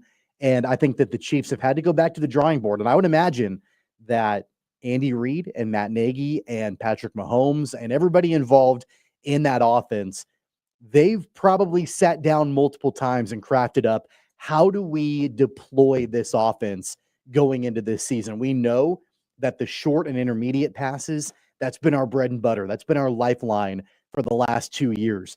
And we've had a pedestrian middle of the road offense to show for it. And now we're back by and large, perfectly healthy and ready to roll. And we'll have Rashee Rice and we'll have Xavier Worthy in his second year. We'll have Hollywood Brown back. We've got Juju Smith-Schuster as kind of our safety valve type player out there. we've got to try to deploy this offense in a much more effective way going into this season. And so again, it's for me, it's not about the personnel. It's about the scheme. It's about the play calling. It's about how do we utilize Patrick Mahomes in a much better way. Oh, and by the way, they now have, at least on paper, and what people expect to be a much better left tackle in place to help protect Patrick Mahomes and give him more time in the pocket to be able to let plays develop downfield. So I think that everything is lining up to show that this offense can be much more explosive this season. It's just going to be a matter of whether or not it actually happens. I'll put it to if again, and the health wasn't there last year, so it's hard to say it like, well, if they're healthy, because they weren't healthy last year. But if they're healthy, Patrick Mahomes is anybody outside of maybe Joe Burrow, because their defense is going to be absolutely terrible, going to throw for more yards than Patrick Mahomes this year? I doubt. I don't. Yeah, I mean, I'm trying to come up with somebody. Well, I mean, Josh Allen could, but they want to run the ball. I would say Lamar, but Lamar still has Derrick Henry in the backfield, and he's going to run.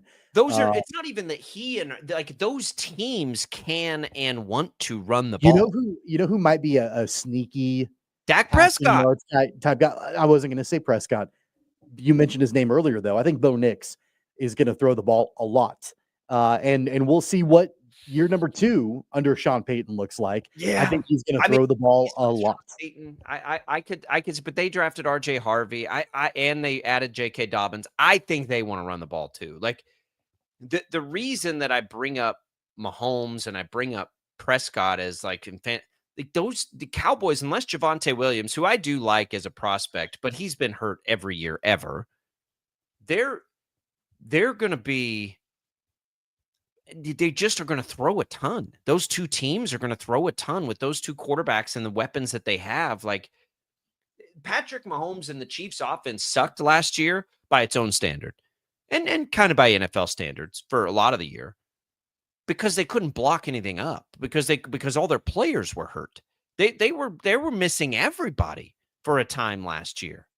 I don't think now that Pacheco's back with nobody else essentially added to the backfield other than a rookie of significance, that they're going to turn around and start running the ball 25 times. No, I don't think they will. Going to. So they're going to throw, like, sometimes you just have to like look around and see, like, they're going to throw it a ton. And Patrick Mahomes, by the way, himself runs. So if you're looking at that as far as like a fantasy quarterback, like he runs all the time. So when I'm just looking at like who's going to pile up the numbers this year, I think Mahomes stands out as a guy that can do that. I think Burrow obviously does. I think Patrick Mahomes does. I mean, Dak Prescott does. I think Baker Mayfield does. Again, like they've got some talented runners there. Fantasy. Yeah, but I mean, he has shown that, and the fact that they've now got Todd Bowles, locked in again long term, and there's a continuity piece there. They're going to let Baker air it out, I think. I agree. And they've got good receivers to do it. But I think those are, again, like, I think that's the situation, but they've got a much better running the ball situation than either the Cowboys or Chiefs do too. Those are the two guys. And again, I just started looking at this stuff literally yesterday, but I just couldn't believe that when I saw it. Mahomes makes a little more sense because obviously in fantasy football, you can justify Lamar Jackson, Josh Allen, Jaden Daniels, Jalen Hurts, and Joe Burrow. Typically the 5 guys, like, okay, like it's not, but I'm like Mahomes is just like, to me, screaming that he's going to throw for like 5,000 yards this year, which I thought he would do last year. Full disclosure, right? I thought this was good. What I thought was going to happen last year, I think is going to happen this year, and that's that they are going to spread the ball everywhere. And he's going to throw it 40 times a game, and it's just naturally going to lead to one of those seasons. The last time he had one was 2022. He had 5,200 yards and 41 touchdowns that year. So just like keep in mind that he went through a stretch there of, what would that be? Of his years as a full-time starter, of those first 5, 4 times he threw for at least 4,700 yards and 37 touchdowns. That, if that's the benchmark, 4,700 yards and 37 touchdowns, like, To me, that is so attainable for them for as much as they're going to throw the ball this year. It seems like it's going to happen to me. Yeah, I mean, look, I think that I think from a fantasy perspective, like going back to the original conversation, Yeah. I mean, yeah, Mahomes is going to be productive and he's going to give you fantasy points, a lot of them, I would imagine. You're not going to get him from a value place like you would some of those other guys that you talked about, like Prescott and McCarthy I and don't probably know, Bo man. Nix and Baker Mayfield. Yeah, I mean, come on. Like, you're not going to get Patrick He's the Mahomes. sixth guy going off the board right now, which is what really stood out to me. And again, I guess you can justify Have it. you ever gotten Patrick Mahomes at a value place in a fantasy football draft? Because I don't think that exists. No, if you were going to, it would be this year. Right now, all right, let's just look at this real quick. Right now, this is according to CBS Sports ADP, which means where they're getting drafted in fantasy football. 54th pick, so in a 12-team league, that's a 5th round pick.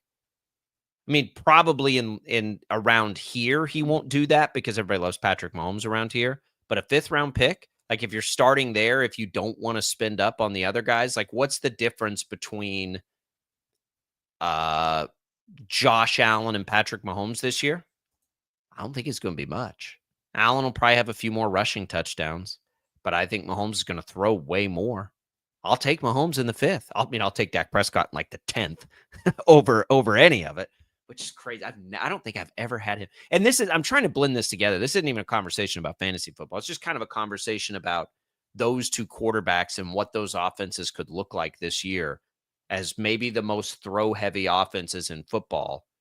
Them in Cincinnati, I mean, just because Cincinnati's always going to be playing from behind seemingly, like those seem like the teams that are going to chuck it a ton. Is that the best thing for the Chiefs? Which is where I wanted to bring all of this back because Mahomes is talking about, I've been hearing everybody. I think it is. I can't imagine a scenario unless the defense is not good or unless they have the same kind of injury issues or offensive line woes that they had. This isn't going to be the year, I don't think, that you hear me, Tommy, and I do this all the time, wishing the Chiefs would run the ball more. I don't think that I'll be doing that this year. Well, I'm not going to do it solely because they're not going to. And then I know they're not going to. We went through that exercise they ran it more. Hey, last look, year. We got to give for everything that happened last year. They did run it more last year than really they ever have under Andy Reid. Could it have been more? Yes, but all things considered, like by their DNA, like they did run the ball more last year than ever before. So it wasn't. We wished for a part of the season, we wished that they would have done it more. They did it more than they ever have before. This ain't going to be that year. And I just can't imagine that I'll be clamoring for it unless that offensive line is as bad, which again seems almost impossible.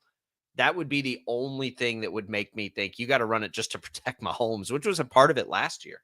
Watch them have a phenomenal run game this year. Watch Elijah Mitchell have a career renaissance, and all of a sudden he's incredible. I mean, that's unlikely to happen, but Andy Reid will make sure that doesn't happen. Yeah. I'm not going to expect it or wish for it because I was wasting my breath every single week last year, begging them to run the ball more. I agree with you. It's not going to happen this year. I don't see. I mean, they told us as much with the acquisitions they made and with the contract signings they made this offseason, that it's prioritizing the passing game, of course, the offensive line, trying to make that better. I don't see them doing anything to prioritize the run at all.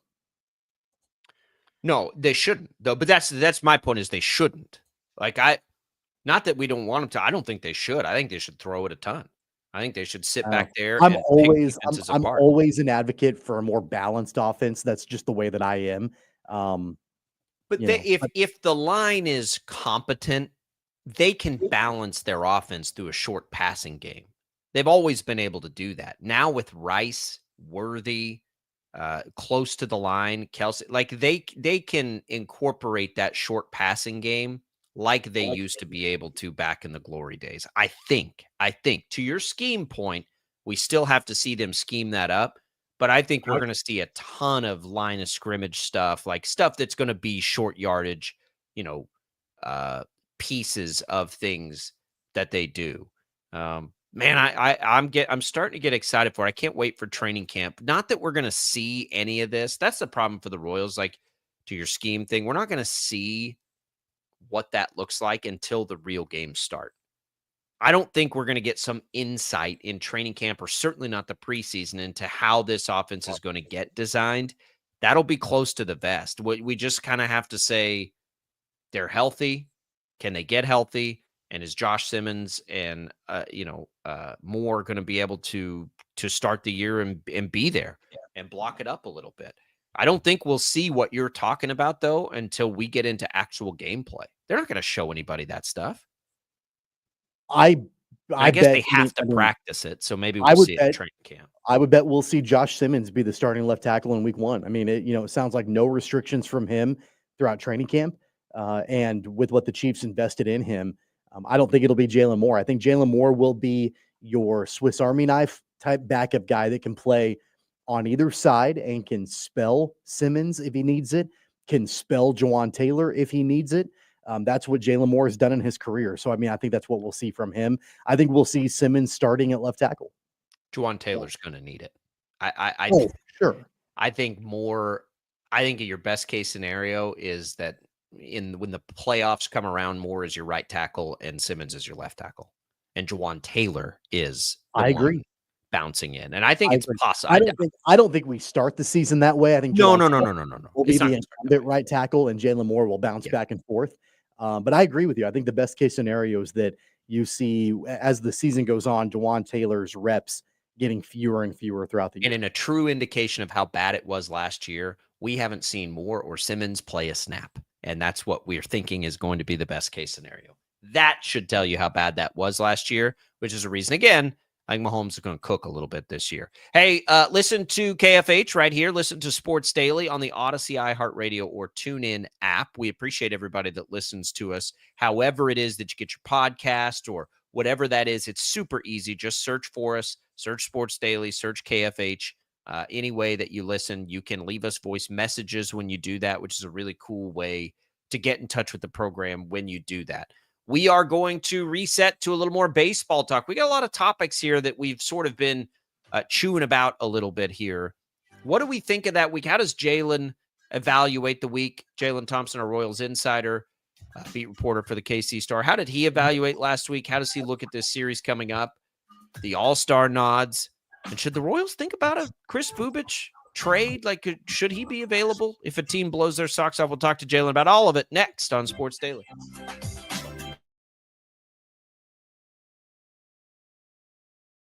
Lightning, hail, tornadoes, flooding.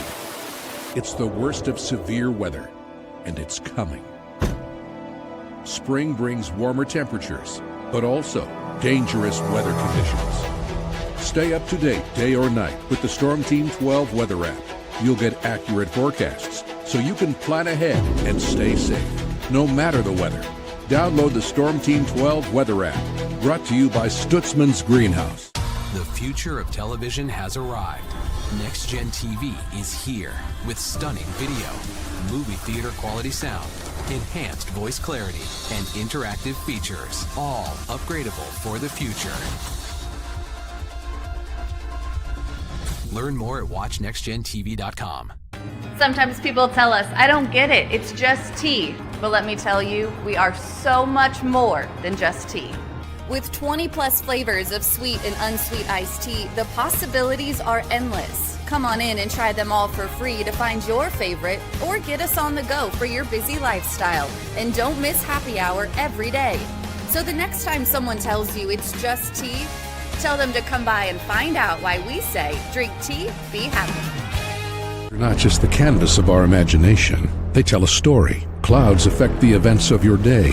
Sometimes they growl, sometimes they inspire, but they're always the messengers of nature's mood, written in the sky. Storm Team 12 understands the language of clouds. We're dedicated to decoding their message, so you know what to expect. Behind every cloud, there is a story waiting to be told. Trust Ross Jansen and Storm Team 12, alerting you first to the impact on your life. Jim Rome here, lighting up your afternoons on The Jim Rome Show. Catch me starting at 2 on Wichita's #1 sports radio, Kansas fan headquarters, 97.5 and 1240 KFH.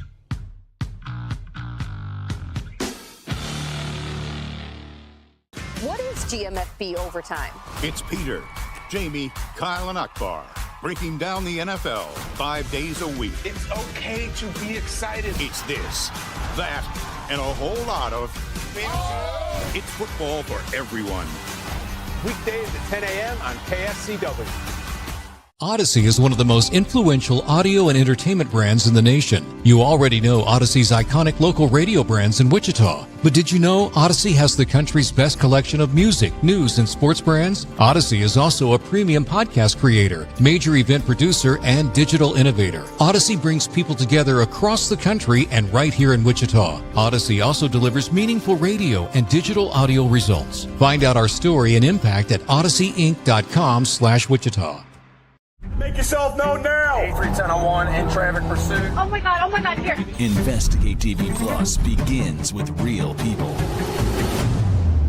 We investigate stories that impact you. And inspire change every day. Something is broken. Real problems. Why are they hiding it? And real solutions. My daughter was dying in front of me. What was your reaction when he said that? Investigate TV Plus, weekdays at 3:30 p.m. on KWCH. Sometimes people tell us, I don't get it, it's just tea. But let me tell you, we are so much more than just tea. With 20 plus flavors of sweet and unsweet iced tea, the possibilities are endless. Come on in and try them all for free to find your favorite, or get us on the go for your busy lifestyle. And don't miss happy hour every day. So the next time someone tells you it's just tea, tell them to come by and find out why we say, drink tea, be happy. Mornings are busy. We're here to make your mornings better. We report the stories that affect you. 3 more hospital lies from contaminated apple juice just a day after the FDA issued a recall. We're here to make your mornings better. Closing east and westbound lanes of K96 for repairs. With 12 News, you're prepared for your whole day. Scattered thunderstorms across the state into the afternoon. Stay a step ahead with 12 News this morning on KWCH and KSCW.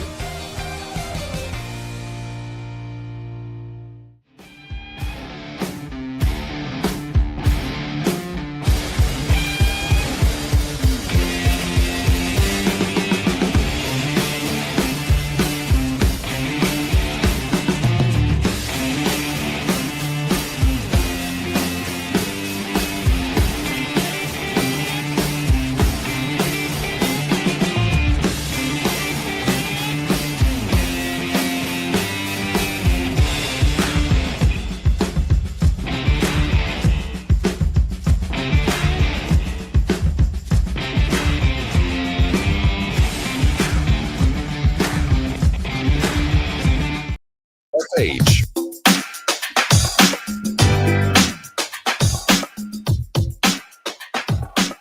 And now, digging deeper with the teams you follow, it's another Sports Daily Insider interview on KFH. And welcome back in, everybody. It is Sports Daily. Jacob Albrock, Tommy Castor, joined by Jaylon Thompson, KC Star, Royals reporter, our Royals Insider. You can find him on X at Jaylon Thompson. Jaylon, how are you? You recovered from the 4th of July weekend? I'm doing good, Jacob. Doing well. Ready to go. How are you doing? We're doing good. We're rocking and rolling here on a Monday. Look, a 4-3 week for the Royals, but it's a 4-3 week, and they lose a game in the wild card standings. How do you evaluate the week first and foremost, right out of the gate here? What was your take on the road trip? I thought it was good that they were able to be one game up, I guess, through the 7-game stretch. But to me, it's still the same kind of holding pattern that they find themselves in, because on one end, you score 7 runs, 9 runs, and your offense is looking good. Then on the other end of the spectrum, you only get 1 run on like 3 or 4 hits. So which team do the Royals really want to be? I think that's the question that they have to answer to themselves. And because right now you're in July, and while you're playing well in July, you have the trade deadline that is like a blaring light at the end of the tunnel this month. And if you're not either at 500 or even above it by the time you get there, is it really worth continuing to fight to try to scrap and claw for the final wild card spot? Because the division is already done. You're not catching the Detroit Tigers. They're going to probably win the AL Central. So now you're fighting for a wild card spot, and everybody in the American League is trying to do that. It's hard. It is hard because I think we all, at least I do, you're talking about a lineup that features Bobby Witt Jr. and Salvador Perez and Vinny Pasquantino, and you're talking about a pitching staff that includes the AL saves leader, a lockdown setup guy, Seth Lugo and Chris Bubic, both probably top 10 pitchers in the American League. Noah Cameron, a Rookie of the Year candidate. Michael Wacha's been pretty steady.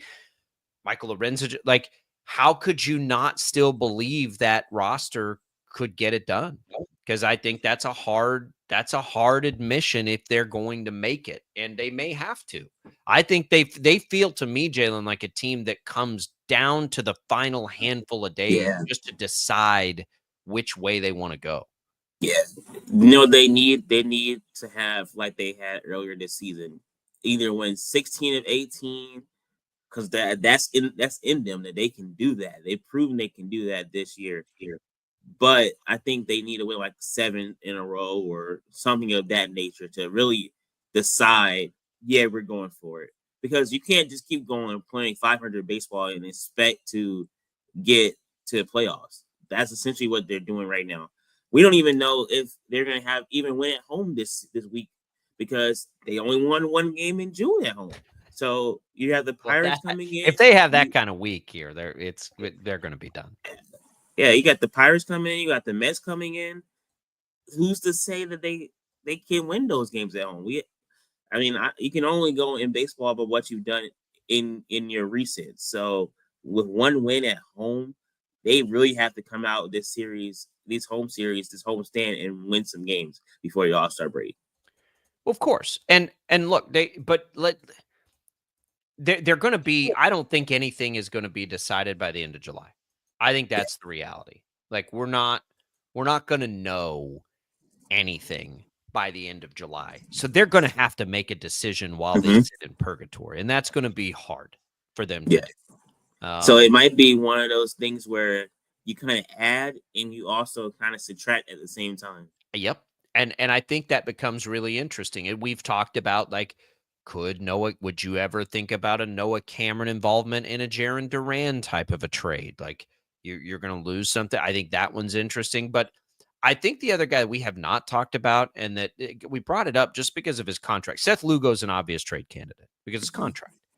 Chris Bubic only has 1 more year. If Chris Bubic replicates or continues on the trajectory he's on as a 28-year-old free agent, the Royals are not going to be able to afford an extension. Should they, with that extra year of control that he may be able to, to sweeten up a deal, should they be thinking about Bubic as a trade candidate? If you're going to do it, then what they always say, you want to do it the off season, the season before you go into your deal will be expiring, right? So you get the highest value for him. The highest value would be now because the team can use him now and next year. Exactly. But his value has also went up because now he's an all-star. So I wouldn't say that it would be off the table, but I can tell you right now that the Royals don't want to trade him at the current moment because they still need to fill the starting rotation. Cole Reagans is still injured, right? So I would say that unless they got their socks were just knocked off with a deal that could really impact the offense, then I would expect Chris Bubic to probably still be on the team after the trade deadline. But you're absolutely right. If a team says, hey, we want Chris Bubic, we're going to give you X, Y, and Z, I'm sure the Royals would consider it for sure. So do you have to get aggressive with it, though? Because the other thing is Bubic could still help the Royals next year, too. Like Lugo is a little more obvious because he probably prices out and doesn't help you next year. Okay, but he also doesn't bring the same in return. Yeah. Do you think the front office could justify it with the fan base or anybody else? Because even if this season they can't ultimately get it turned around, next year they would immediately also think that they're contenders based on the roster, I would imagine. Exactly. And you also have to look at the financial implications. Got to remember, the Kansas City Royals are a small market team. They already paid a whole bunch of money to Bobby Witt Jr. They already paid Michael Wacha for the next couple of years. Carlos Stebbins just got paid this offseason. Cole Reagan's got an extension. Chris Bubich's name, like you said, is going to be coming up for an extension after next season. And if he's pitching the way he's pitching, they'll be able to afford it. Yeah, I don't know if they're going to be able to afford him exactly, especially when you have to think about paying. Is it Michael Garcia? Does he get an extension for what he's done, or do you allow him to keep playing and see how that goes? There's just a lot of guys that are young, are coming into their arbitration eligible years that you have to decide where's the money go, and is that really worth being tied up in an extension for Chris Bubich, or do you move him because you have Noah Cameron and you can fill in, and does that something that you do? So, like you said, you're absolutely right.